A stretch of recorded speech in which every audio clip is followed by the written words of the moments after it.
The broadcast of Annihilation, their rival. The sky above Earth changed on a Tuesday morning. No one expected it. No warning systems detected anything until the massive vessels simply appeared in orbit, as if they had always been there. General Sarah Chin stood in the Global Defense Command Center, staring at screens that showed 17 enormous ships surrounding the planet like predators circling wounded prey. Each ship stretched nearly 10 miles long, constructed from materials that seemed to absorb light rather than reflect it. Their surfaces rippled with colors that hurt human eyes to observe for too long. Within hours, every government on Earth received the same message simultaneously. The alien face that appeared on every screen was both beautiful and terrible. The being called itself High Commander Velthor of the Zarathian Empire. Its skin shimmered with silver patterns, and its eyes glowed with an inner light that seemed almost divine. But when it spoke, the words carried nothing but cold authority. Primitive species of Earth, the message began. Your world has been surveyed and found suitable for integration into the Zarathian Empire. You have achieved basic space travel and nuclear capability, which makes you eligible for service.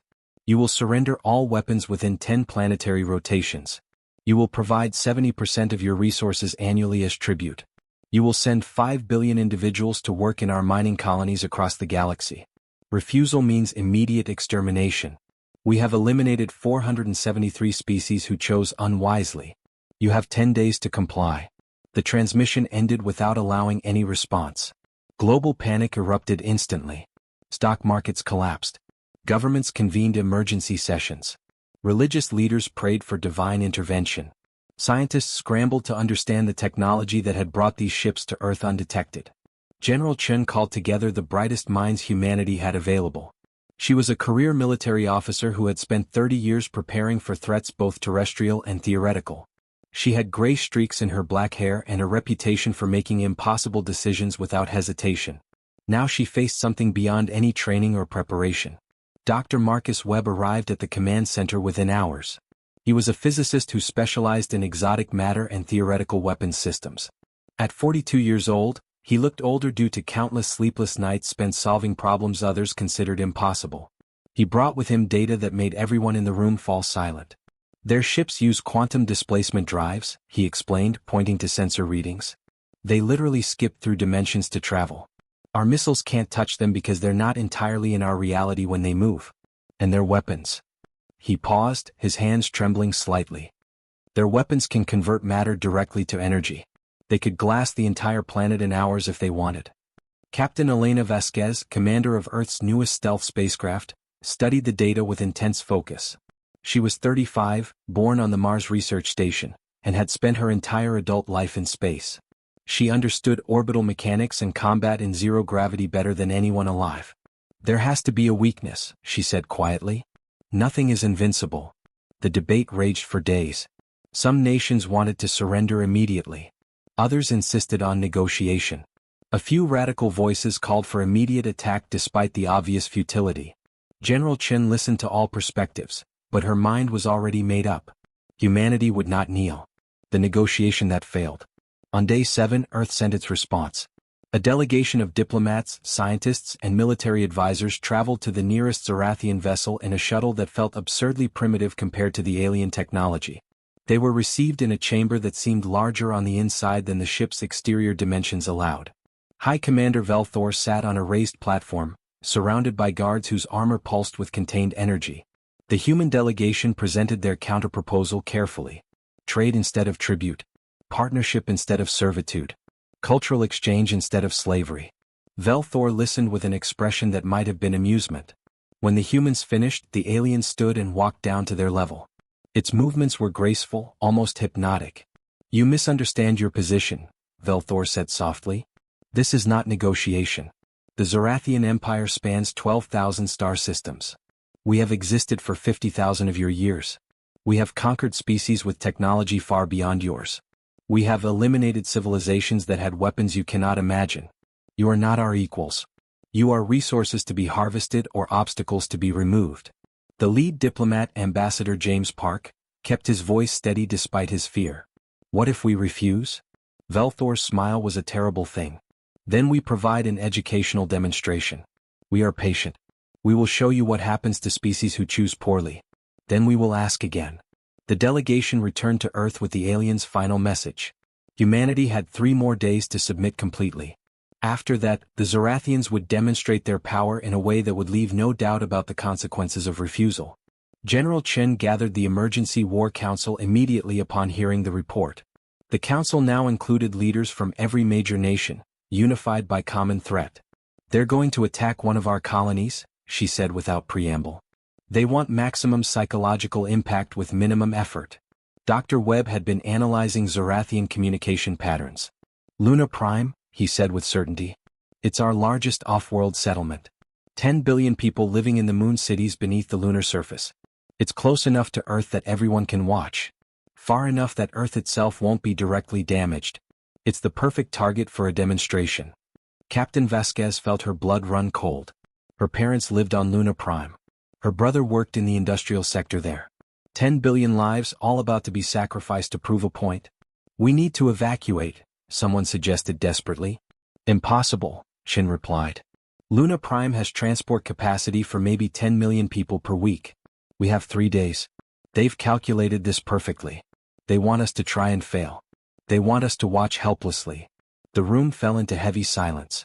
Then Dr. Webb spoke up, his voice stronger than before. "I've been studying the wreckage from their scout ships. The ones they sent to survey our cities. We captured some debris before they could retrieve it. Their technology integrates biological computing systems. Living cells that process information faster than any artificial system. It makes their ships incredibly powerful." "And?" Chin prompted. "And biological systems can be infected. Diseased. Killed." Webb pulled up holographic displays showing cellular structures. "I've been working on something. A pathogen that targets these specific cells. If we could introduce it into their ships, it would cascade through their systems. Weapons would fail. Shields would collapse. But..." He hesitated. "But what?" Vasquez demanded. "But I need more time. At least 6 weeks to perfect it and create enough to affect their entire fleet. We have 3 days. General Chen looked around the room at the faces of people who represented all of humanity. She saw fear, anger, desperation, and something else. Determination.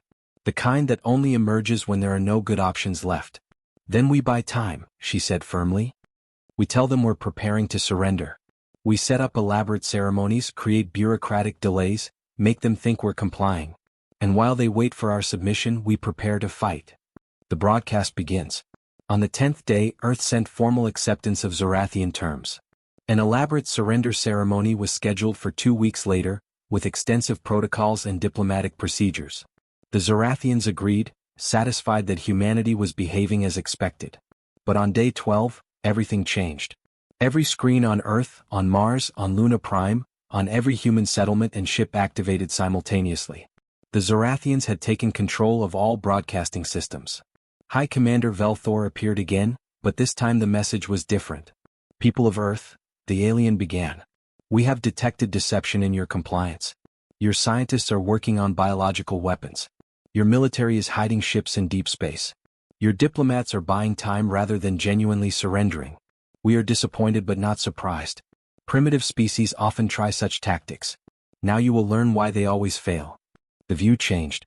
It showed Luna Prime from orbit, the beautiful moon cities visible through their transparent domes. Millions of lights sparkled in the lunar night, each one representing homes, schools, hospitals, lives. 10 billion of your kind live on this moon," Velthor continued. "They will die now while you watch. This is the consequence of defiance. This is why the Zorathian Empire has never been successfully resisted. Remember what you see here. Remember that your choices led to this. In 24 hours we will ask again if you wish to surrender. Choose more wisely." The transmission continued, but now it showed Zorathian warships moving into position around Luna Prime. On Earth people watched in horror. Parents tried to shield children from the screens, but the broadcast appeared on every device, unable to be turned off or avoided. The Zorathians wanted every human to witness what came next. In the command center, General Chen felt her heart breaking. "Sound the evacuation alarm on Luna Prime. Get everyone into the deepest shelters. It won't save them, but maybe some will survive." Dr. Webb was frantically working at his console. "I'm not ready. The pathogen needs more time. If we release it now, it might not work. It might do nothing." "How long do we have?" Chen asked. "They're powering up weapons. Maybe 30 minutes before they start firing." Captain Vasquez stood suddenly. I'm going up there. Everyone turned to look at her. Elena, there's nothing you can do, Shin said gently. My family is there, Vasquez said, her voice steady despite the tears streaming down her face. If they're going to die, I'm going to die trying to save them. Maybe I can disrupt one ship. By a few more minutes. Something. Chin wanted to order her to stand down, but she understood. Sometimes soldiers needed to act, even when action was futile, because standing still while loved ones died was worse than death itself. Take Prototype 7, Chin said quietly. Prototype 7 was Earth's most advanced stealth ship, equipped with experimental weapons that had never been field-tested. If you're going, go with the best we have. Vasquez saluted and ran for the hangar. The massacre. Luna Prime's evacuation alarms screamed across every domed city.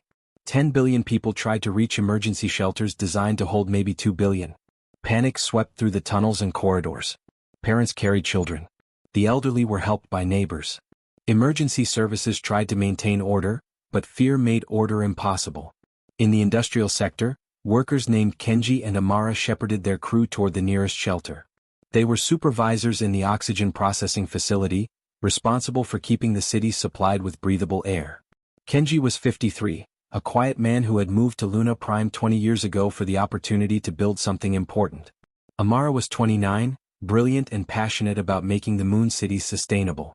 Keep moving, Amara shouted over the chaos. Don't push. Everyone will fit. But they wouldn't fit. She knew it. Kenji knew it. They shared a look that said everything without words. They would make sure their crew reached safety, then they would stay behind and keep the facility running as long as possible. Someone had to maintain life support during the attack. Above the moon, the Zorathian ships arranged themselves in a precise geometric pattern. Their weapons ports opened, revealing energy emitters that glowed with gathering power. The broadcast continued, showing everything in horrifying detail. On Earth, billions watched. In homes and offices, in public squares where emergency screens had been erected, in vehicles and ships and stations, humanity witnessed the beginning of the massacre. People wept openly. Some prayed. Others raged helplessly. Parents held children close, trying to explain the inexplicable. General Chen watched from the command center, her fists clenched so tightly her nails drew blood from her palms. Dr. Webb stared at his incomplete weapon, knowing he had failed. Across the planet, military forces waited helplessly, their weapons useless against the Zorathian technology. Captain Vasquez pushed Prototype 7 to maximum acceleration, racing toward the moon. Her stealth systems made her nearly invisible, but she knew it wouldn't matter. She couldn't fight 17 warships. She couldn't save 10 billion people. But she had to try. Her parents were down there. Her brother. Her friends. Her home. The first energy beam struck Luna Prime's northern dome. The transparent material, designed to withstand meteor strikes and solar radiation, lasted exactly 3 seconds before shattering. Atmosphere rushed out into space, dragging thousands of people with it. The emergency bulkheads tried to seal, but the Zorathians fired again, destroying the backup systems. Another beam struck the eastern residential sector. The energy converted rock and metal directly to plasma. An entire city district, home to 700 million people, vanished in an instant. No time to scream. No time to understand. They simply ceased to exist. The massacre continued with methodical precision. The Zorathians weren't firing randomly. They systematically destroyed each sector, each dome, each shelter. They wanted nothing left. No survivors. No hope. Just complete annihilation broadcast to all of humanity as an educational demonstration. Kenji and Amara felt their facility shaking as nearby impacts destroyed neighboring structures. The atmospheric readings showed pressure dropping. Their dome would fail soon. They looked at each other one final time. It was good working with you, Kenji said quietly. It was good living, Amara replied. Then the energy beam struck their facility directly and they were gone. Captain Vasquez reached Luna Prime just as the central dome collapsed. She fired every weapon Prototype 7 carried at the nearest Zorathian ship. The missiles were Earth's best technology, equipped with nuclear warheads that could vaporize mountains. They struck the alien vessel's shields and vanished like raindrops hitting a sun. The Zorathian ship didn't even bother to return fire. It simply continued its bombardment of the moon below. Vasquez watched through her viewport as Luna Prime died. The cities her parents had helped build. The schools where she had studied as a child. The parks where she had played. The hospitals where her brother worked. All of it reduced to rubble and bodies and vacuum. She activated her communication system, knowing the Zorathians would hear. Knowing everyone on Earth would hear. This is Captain Elena Vasquez of the Earth Defense Force. You killed my family. You killed my home. You killed 10 billion people who never did anything to you. I'm coming for you. Maybe not today. Maybe not tomorrow. But humanity is coming for you. And we will make you regret this. We will make you regret ever finding Earth. The Zorathian ships completed their work. Luna Prime, humanity's greatest achievement beyond Earth, humanity's first true home among the stars, was gone. 10 billion lives extinguished in less than 3 hours. The broadcast continued, showing the ruins from every angle, making sure humanity understood completely. Then High Commander Velthor appeared one final time. You have 24 hours to surrender unconditionally. If you refuse again, Earth will suffer the same fate. Choose wisely. The transmission ended. For a moment, Earth was silent. 10 billion humans processing grief beyond comprehension. Shock beyond anything the species had ever experienced. Then something changed. The grief transformed. The shock became something harder. Something burning. Something that would not be extinguished. In the command center, General Sarah Chin stood before the Emergency War Council. Her face was carved from stone. Her voice was cold iron. No more negotiations. No more delays. No more pretending we'll surrender. Dr. Webb, I don't care if your weapon is ready or not. We use it now. Captain Vasquez, return to base immediately. We're going to need every pilot we have. Ladies and gentlemen, the Zorathian Empire just made the greatest mistake in their 50,000-year history. They showed us exactly who they are. Now we're going to show them exactly who we are. She pulled up a classified file that made everyone in the room go silent. Operation Alien Eradicate is now active. We're not defending anymore. We're going to war. And we won't stop until every Zorathian ship is debris or they leave our system forever. They wanted to demonstrate their power. Fine. Let's demonstrate ours. Around the table, leaders from every nation nodded. The decision was unanimous. Humanity would not surrender. Humanity would fight. And if they were going to die, they would die making their enemies pay dearly for every human life taken. The countdown to Operation Alien Eradicate began. 24 hours until the Zorathians expected Earth's surrender. 24 hours to prepare for a war that should be impossible to win. 24 hours to transform grief into fury and fury into action. High above, the Zorathian ships waited confidently. They had destroyed countless civilizations before. They expected Earth to collapse into submission like all the others. They were about to learn they had miscalculated badly. Humanity was different. And the Zorathians were about to discover exactly how different in the most painful way possible. Operation Alien Eradicate. The preparation. The command center transformed into a war machine operating at maximum efficiency. General Sarah Chin stood at the central tactical display, surrounded by officers coordinating operations across the entire planet. Sleep was a luxury no one could afford. The countdown showed 19 hours remaining until the Zorathian deadline. Dr. Marcus Webb worked in the laboratory complex 3 levels below, surrounded by biological containment systems and quantum computers running calculations at impossible speeds. His pathogen was incomplete, unstable, and potentially ineffective. But it was the only weapon humanity had that might actually hurt the Zorathians. Status report, Chin demanded through the communication system. Webb's face appeared on screen, exhausted and desperate. The pathogen targets their biological computing cells. I've confirmed it works in laboratory conditions. But General, I haven't tested it on actual Zorathian systems. I don't know if it will spread fast enough. I don't know if their ships have countermeasures. I don't know if... Marcus, Chin interrupted firmly. I don't need certainties. I need possibilities. Can this weapon hurt them? Yes or no? Webb hesitated, then nodded. Yes. If we can introduce it into their flagship, it should cascade through their network. Their ships communicate using biological quantum entanglement. What infects one should theoretically infect them all. But the timing has to be perfect. We need to deploy it exactly when our military strikes, or they'll have time to adapt and purge the infection. How do we get it onto their flagship? Asked Admiral Thomas Reeves, commander of what remained of Earth's space navy. He was a veteran of the Mars conflicts 20 years ago, a man who understood space combat better than almost anyone alive. His fleet had been reduced to 47 operational warships after the Zorathians destroyed Luna Prime's defensive forces. Chin turned to face the Admiral directly. We use deception. The Zorathians expect us to surrender. We're going to give them what they expect, right up until we don't. She pulled up a detailed plan that made everyone in the room fall silent. It was audacious, suicidal, and just crazy enough that it might actually work. "We broadcast our surrender announcement in 18 hours, Chin explained. "We make it genuine, emotional, defeated. We invite High Commander Velthor to come to Earth's surface personally to accept our submission. We prepare an elaborate ceremony in Geneva.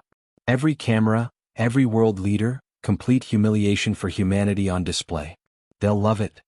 "While the ceremony happens," she continued, "Captain Vasquez leads a stealth strike team to their flagship. The ceremony will distract them. Their attention will be on Earth, on savoring their victory. Vasquez's team infiltrates their ship, deploys the pathogen, and our fleet attacks the moment their systems start failing." Admiral Reeves studied the tactical display with growing understanding. "It's a suicide mission. Vasquez's team won't make it out." "I know," Chin said quietly. "I'm going to ask for volunteers. No one will be ordered." Captain Elena Vasquez entered the command center at that moment, still wearing her flight suit from the desperate run to Luna Prime. Her eyes were red from crying, but her voice was steady. "I volunteer. I'm leading the infiltration team personally." "Elena," Chin began. "My family is dead, General," Vasquez interrupted. "Everyone I loved was on Luna Prime. I watched them die while I couldn't do anything to stop it. Now I can do something. I can make those alien bastards pay. That's all I want. That's all I have left." Chin understood. Sometimes soldiers needed purpose more than they needed survival. "All right. Choose your team carefully. You'll need pilots, engineers, combat specialists. People who understand Zorathian technology enough to navigate their ship." Vasquez saluted and left to assemble her strike force. Chin watched her go, feeling the weight of command crushing down. She was sending people to their deaths. Good people.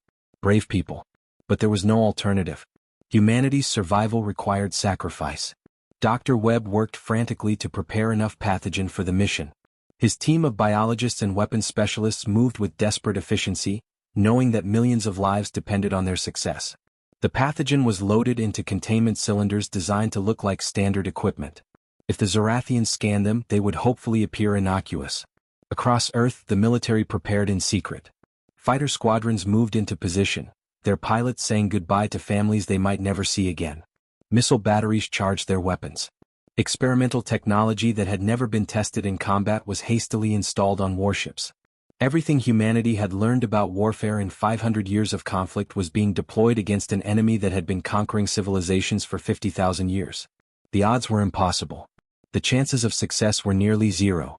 But humanity was fighting anyway because surrender meant extinction, and extinction fighting was preferable to extinction kneeling. The false surrender. The broadcast went out across all human channels exactly on schedule. The president of the Earth Federation appeared on screens worldwide, looking genuinely broken and defeated. It wasn't difficult. The weight of 10 billion deaths made genuine emotion easy. "People of Earth," the president began, voice cracking with emotion. "After careful consideration and with the deepest regret, the Earth Federation has decided to accept the terms of the Zorathian Empire. We cannot win a military conflict against their superior technology. We cannot protect our people from their demonstrated power. To prevent further loss of life, we are surrendering unconditionally." The speech continued for 10 minutes, filled with apologies and assurances that compliance was the only path to survival. It was broadcast to the Zorathian fleet simultaneously. High Commander Velthor received the message aboard the flagship Eternal Conquest and smiled with satisfaction. "Respond that we accept their surrender," Velthor ordered. "Inform them I will personally attend their ceremony on the planet's surface to formalize their submission. Prepare the occupation forces. This planet will provide excellent resources for the Empire." The surrender ceremony was scheduled for Geneva in 6 hours. Elaborate preparations were made, all broadcast live so the Zorathians could watch humanity's humiliation. World leaders gathered. Diplomatic protocols were followed precisely. The stage was set for Earth's submission. What the Zorathians didn't know was that every element of the ceremony was designed to create the perfect distraction. Captain Vasquez gathered her strike team in a secure hangar deep beneath the Himalayan mountains. She had chosen 12 people carefully. Each one was a specialist in critical skills. Each one understood this was a one-way mission. Each one volunteered anyway. Lieutenant Commander James Park was her second-in-command, a systems engineer who had spent 5 years studying captured alien technology. He was 38, methodical, and completely focused on the technical aspects of the mission. "I've analyzed the flagship's layout based on sensor data we collected," he briefed the team. "Their biocomputing core is located deep inside the ship, protected by multiple security layers. We'll need to fight our way through." Sergeant Maya Okonkwo handled weapons and combat tactics. She was a veteran of 3 colonial conflicts and had a reputation for accomplishing impossible objectives. "Their soldiers use energy weapons that can cut through our best armor like paper," she explained. "We can't win straight fights. We hit fast, use their ship's corridors against them, and keep moving. The moment we stop, we're dead." Dr. Sarah Kim was the biological weapons specialist, responsible for deploying the pathogen correctly. She was young, only 27, but brilliant and completely committed to the mission. "Once we reach the biocomputing core, I need exactly 3 minutes to deploy the pathogen properly. Any less and it might not spread effectively. Any interruption and we fail." Vasquez looked at her team, seeing determination mixed with fear. These were good people about to die for a desperate plan. "The Zorathians killed 10 billion of us yesterday," she said quietly. "They did it to prove they're superior. To prove we're helpless. We're going to prove them wrong. Even if we die doing it, we're going to prove that humanity doesn't break easily. Are you ready?" 12 voices answered in unison. "Ready, Captain." They boarded the stealth transport Ghost Wind, a prototype vessel equipped with technology that made it nearly invisible to sensors. The ship's pilot, Commander Lisa Torres, was considered the best stealth operator in the Earth Defense Force. She had dark circles under her eyes from weeks without proper sleep, but her hands were steady on the controls. "We launch in 30 minutes, Torres announced. "Right when the surrender ceremony begins. All Zorathian attention will be on Geneva. That's our window." The Ghost Wind lifted off silently from the underground hangar and accelerated toward orbit. Behind them, on Earth's surface, the ceremony began exactly as planned. The infiltration. Geneva's main plaza was transformed into an elaborate stage for humanity's submission. Thousands of people gathered, most looking genuinely defeated and afraid. World leaders stood in formal lines, waiting to bow before their conqueror. Cameras broadcast everything to billions of viewers across Earth and to the Zorathian fleet above. High Commander Velthor descended from orbit in a shuttle surrounded by heavily armed guards. The alien walked through the crowd with casual arrogance, savoring humanity's humiliation. General Chin stood among the assembled leaders, her face carefully neutral, hiding the rage burning inside her.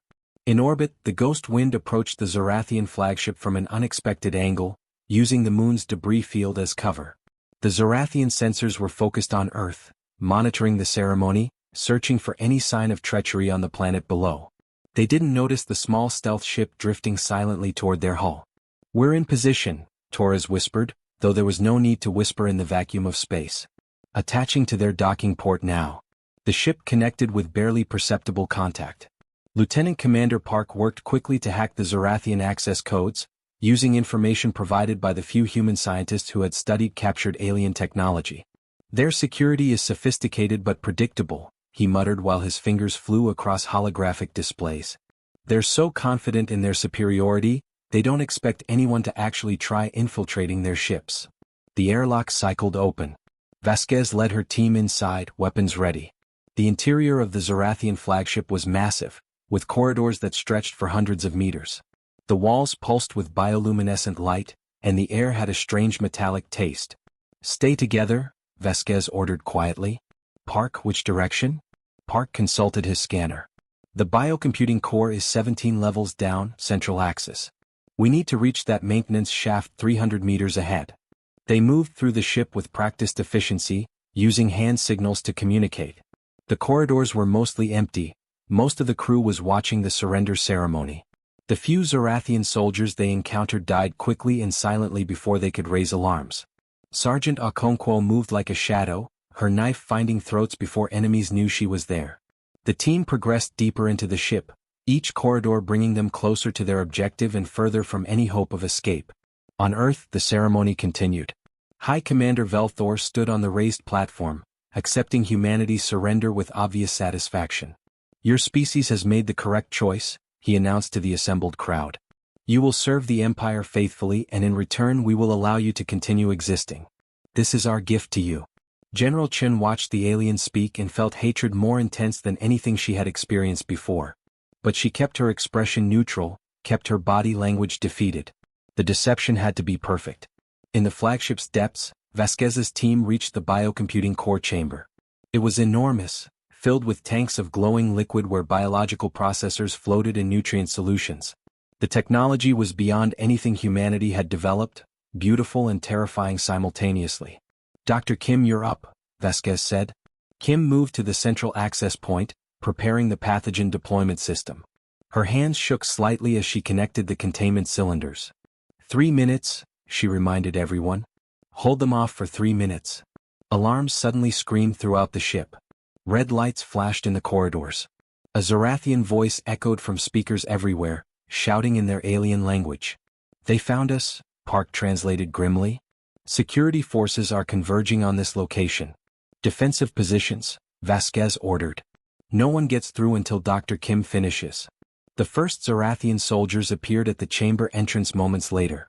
They wore heavy combat armor and carried energy weapons that glowed with lethal power. Sergeant Okonkwo fired first, her rifle rounds sparking off alien armor but driving them back momentarily. The battle was brutal and desperate. Human weapons were primitive compared to Zorathian technology, but desperation made up for technological inferiority. The strike team fought with everything they had, knowing their lives didn't matter as long as Kim finished deploying the pathogen. One by one Vasquez's people fell. Lieutenant Park took an energy blast to the chest while protecting Kim's position. Sergeant Okonkwo held a choke point alone for nearly a minute before being overwhelmed. Others died buying seconds and meters with their lives. 2 minutes, Kim shouted over the chaos of battle. Vasquez felt an energy weapon graze her shoulder, burning through her armor. She fired back, dropping 2 Zorathian soldiers. The pain was intense, but she kept fighting. Around her, the chamber filled with smoke and the screams of dying combatants from both sides. 90 seconds. More Zorathians poured into the chamber. The strike team was down to 5 people. Then 4. Then 3. Vasquez took another hit, this time to her leg. She collapsed but kept firing from the ground. 60 seconds. Almost there. The last of the strike team fell except for Vasquez and Kim. The captain dragged herself across the floor, placing her body between the approaching Zorathians and the scientist working frantically at the deployment system. 30 seconds. Energy blasts tore through Vasquez's body armor. She felt ribs crack, felt internal bleeding start. But she didn't stop. She couldn't stop. 10 billion people were dead. Her family was dead. This mission was all that mattered. Deployment complete. Kim shouted triumphantly. The pathogen released into the biocomputing core, a black liquid that spread impossibly fast through the tanks. The biological processors began dying immediately, their cells ravaged by the engineered disease. The infection traveled through quantum entanglement links to other systems throughout the ship, spreading exponentially. Kim activated her emergency transmitter, sending the signal that would trigger the second phase of Operation Alien Eradicate. Then she looked at Vasquez, both women knowing they had seconds left. "Did we do it?" Vasquez asked, her voice weak from blood loss. "We did it," Kim confirmed. "The infection is spreading. Their systems are failing." Vasquez smiled despite the pain. "For Luna Prime," she whispered. "For Luna Prime," Kim agreed. The Zorathian soldiers fired one final volley. Both women died instantly, but they died knowing their mission was complete. The counterattack. Throughout the Zorathian fleet, alarms began sounding. Ships that had operated perfectly for decades suddenly experienced catastrophic system failures. Shields flickered and died. Weapons offline. Life support systems struggled. The pathogen was spreading exactly as Dr. Webb had predicted, cascading through the biological computing network that connected all their vessels. On Earth, General Chen received the signal from Vasquez's team. The infiltration was complete. The pathogen was deployed. It was time for Phase 2. "All units," she broadcast on military channels. "Operation Alien Eradicate is now active. Engage all Zorathian forces. Show them what humanity is capable of when we fight back." The surrender ceremony in Geneva erupted into chaos. Hidden weapons platforms emerged from buildings surrounding the plaza. Missiles launched from concealed positions. High Commander Velthor barely had time to react before energy weapons fired from all directions converged on his position. His personal shields held for approximately 4 seconds before collapsing. The alien tried to reach his shuttle, but human soldiers were already moving to cut off his escape. Velthor died on the plaza floor, killed by the species he had considered primitive and helpless. In orbit, Admiral Reeves led Earth's fleet in a desperate charge against the crippled Zorathian ships. 47 human warships against 17 alien vessels that should have destroyed them easily. But the pathogen had done its work. The Zorathian shields were failing. Their weapons were malfunctioning. For the first time in the entire conflict, the battle was actually fair. All ships, focus fire on the flagship, Reeves commanded. Bring down the Eternal Conquest. Make them pay for Luna Prime. Missiles streaked across space. Energy weapons fired at maximum power. Human ships that had seemed hopelessly outmatched suddenly became deadly threats. The Zorathian flagship, its biological computing systems ravaged by infection, couldn't mount an effective defense. Target their reactor core, Reeves ordered. End this. The concentrated fire from 12 human warships punched through the flagship's failing shields and tore into its hull. Secondary explosions rippled across the massive vessel. Then the reactor containment failed, and the entire ship detonated in a blast of energy visible from Earth's surface. The Eternal Conquest was destroyed. The flagship of the Zorathian Empire, symbol of their 50,000-year dominance, was debris and expanding plasma. The remaining Zorathian ships tried to retreat, but their faster-than-light drives were offline due to the pathogen. Human forces pursued relentlessly, destroying 3 more vessels before the aliens managed to restore partial system functionality. "They're running," reported the tactical officer with disbelief in his voice. Admiral Reeves watched the Zorathian ships flee the solar system, limping away with damaged systems and decimated crews. "Let them go," he ordered quietly. "Let them report what happened here. Let the Empire know that humanity fought back and won." The aftermath. The Battle of Earth lasted 6 hours. When it ended, 12 Zorathian ships were destroyed or captured. 5 escaped, carrying news of their defeat back to the Empire. Human losses were significant: 21 warships destroyed, millions of military personnel dead, and countless civilians killed in the fighting. But humanity had won. Against impossible odds, using courage and desperation and sacrifice, they had defeated an enemy that had conquered the galaxy for 50 millennia. General Chin stood in the ruined plaza of Geneva, looking at where High Commander Velthor had died. The alien's body had been taken for study, along with all the Zorathian technology they could salvage. Every piece would be analyzed, reverse-engineered, and weaponized. Earth would never be caught unprepared again. Dr. Webb's pathogen had worked beyond expectations. Analysis of captured Zorathian vessels showed the infection had spread to every biological system, rendering their ships nearly helpless. It was a weapon that changed everything, proof that even superior technology could be defeated with intelligence and determination. But the cost had been terrible. 10 billion dead on Luna Prime. Millions more in the Battle of Earth. Captain Elena Vasquez and her entire strike team killed completing their mission. Admiral Thomas Reeves had died when his flagship was destroyed in the final engagement. So many sacrifices. So many heroes who would never see the victory they had earned. 3 days after the battle, Chin received an encrypted transmission from deep space. The signal was Zorathian, but the message was unexpected. "General Chin of Earth," the transmission began.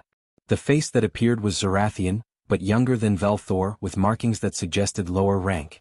"I am Commander Kelshan of the Zorathian Empire. I must inform you that what happened at Earth was unprecedented. The Empire has never lost an engagement against a newly contacted species. Your tactics, your weapons, your refusal to surrender even when facing extinction, these things have caused significant disruption to Imperial policy." The alien paused, seeming to choose words carefully. "There are factions within the Empire that believe your species should be exterminated as a threat. But there are others, myself included, who believe differently. You have proven yourselves worthy of respect. The Empire will not attack Earth again. However, I must warn you, what happened here will not remain secret. Other species enslaved by the Empire will hear about your victory. Some may attempt their own rebellions. The galaxy is about to change because of what you did." The transmission ended. Chin sat in silence, processing the message. Earth had won, but the consequences were just beginning. They had made an enemy of the most powerful empire in the galaxy. Other species might seek them as allies in rebellion. War might be coming on a scale humanity had never imagined. But they had also proven something critically important. Humanity could fight back. Humanity could win. And most importantly, humanity would never surrender as long as a single human remained alive to resist.